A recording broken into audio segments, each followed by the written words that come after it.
Saudara-saudariku terkasih, para sahabat Rema, selamat pagi dan selamat merayakan Hari Tuhan.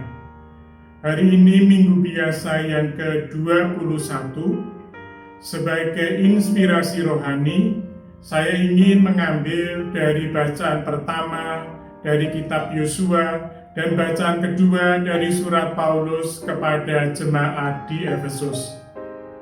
Saudara-saudariku, beragama adalah hak dasar yang dimiliki oleh setiap orang.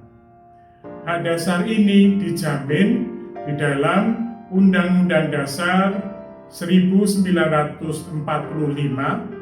dan juga oleh PBB di dalam Deklarasi Hak-Hak Asasi Manusia Universal.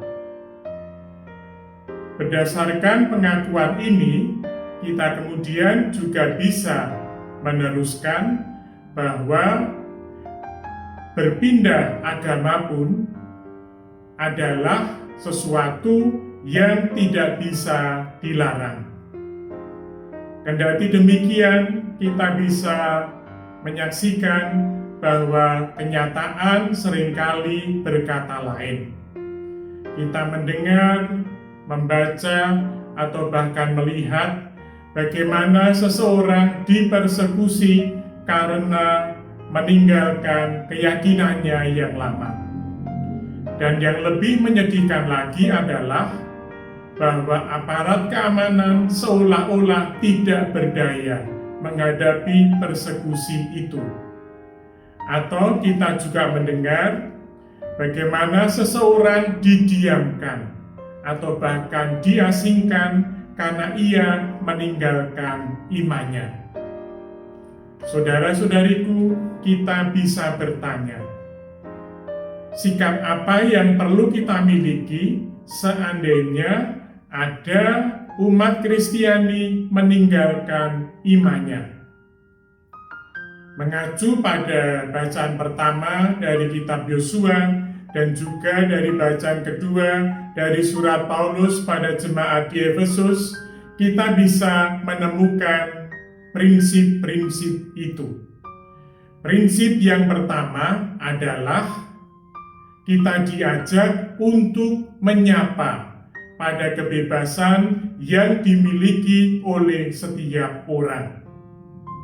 Dan bukan hanya menyapa kebebasan yang dimiliki oleh setiap orang, tetapi kita juga menghargai keputusan yang diambil oleh seseorang berdasarkan kebebasan itu. Ini tentunya hal yang tidak mudah, tetapi yang harus kita ambil. Itulah yang diteladankan oleh Yosua. Prinsip yang kedua bisa kita sebut sebagai prinsip kasih.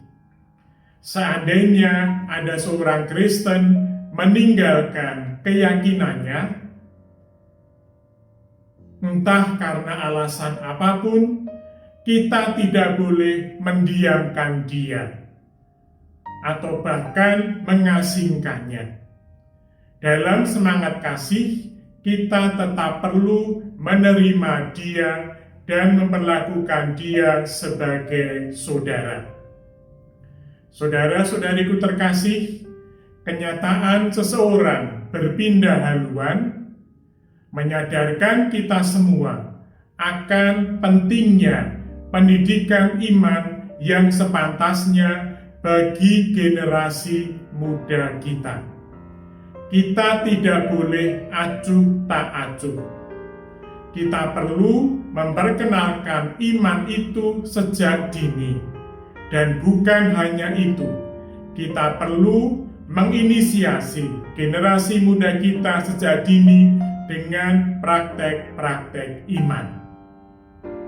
Dan dari kenyataan kita bisa belajar bahwa pendidikan iman yang paling jitu adalah jikalau kita bersedia menjadi saksinya.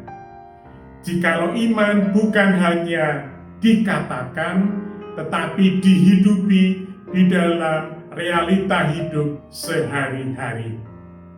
Maka saudara-saudariku terkasih, mari kita setia di dalam iman dan berani menjadi saksinya. Kita mohon berkat Tuhan. Semoga Allah yang Maha Kuasa dan Maha Kasih mencurahkan perlindungannya bagi perjuangan hidup kita setiap hari. Dalam nama Bapa dan Putra dan Roh Kudus. Amin.